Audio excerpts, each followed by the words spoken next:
Polestar, the Swedish electric automaker, announced a new roadster concept called the Polestar O2.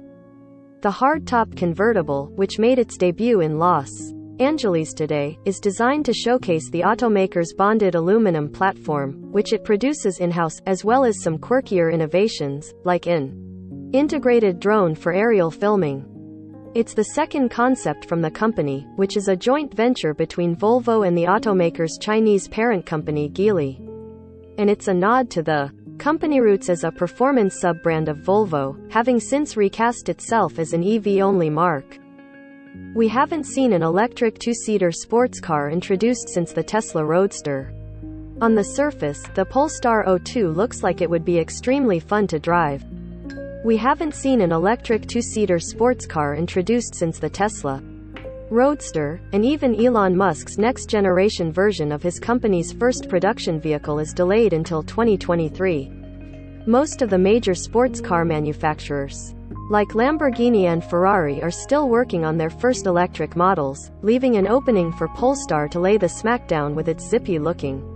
As it is just a concept, the company isn't releasing any of the Polestar O2's specifications, such as 0 to 60 time, battery capacity, and range. But in an interview, Polestar CEO Thomas Ingenlath said that the modularity of its bonded aluminum platform allows for a bigger battery even within a shortened wheelbase. Over 110 kilowatt-hours of battery power, we still can package without any compromise in this short wheelbase, Ingenlath said. The O2 shares a lot of design traits with Polestar's first concept, the Polestar Precept, including sharp-looking lines and a lighting signature that reflects the company's Volvo origins. The vehicle's body is low and wide, with an aggressive stance and a compact cabin orientation. Polestar calls it classic sports car proportions with a more modern electric feel, and it's hard to argue with that. We wanted to make sure people understand the architecture is capable of catering for sports cars like this, Ingenlath said.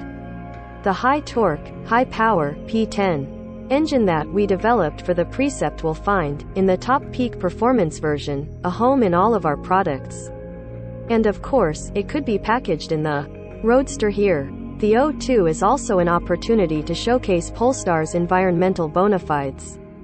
The interior is made from a new thermoplastic monomaterial, which describes the use of a single base material to manufacture different components.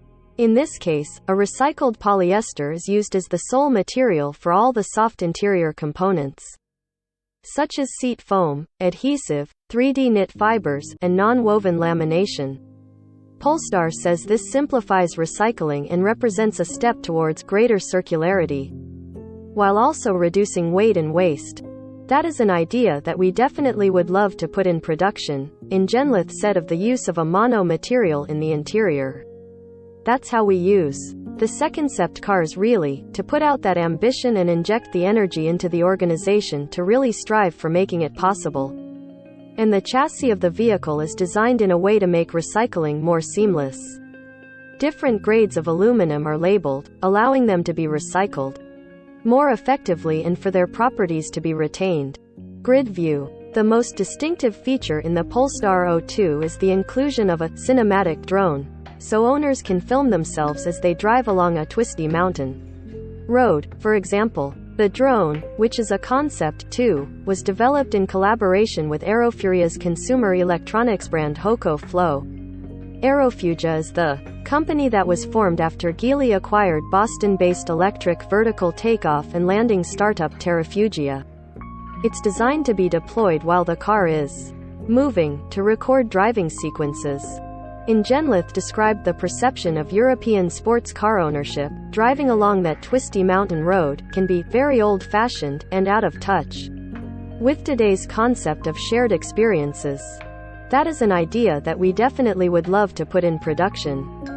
We challenged our team and said, "Look, guys, how would the modern answer to that look?" he said. The drone definitely is the vehicle to produce memories, to produce shareable moments, to capture that experience that you have together with your partner in the car, and the drone can film you. It can make really exciting dynamic shots of the car or very calm ones. Ingenlith said the technology that would integrate a drone into the vehicle is very feasible, with the drone following the car at speeds of up to 100 km per hour.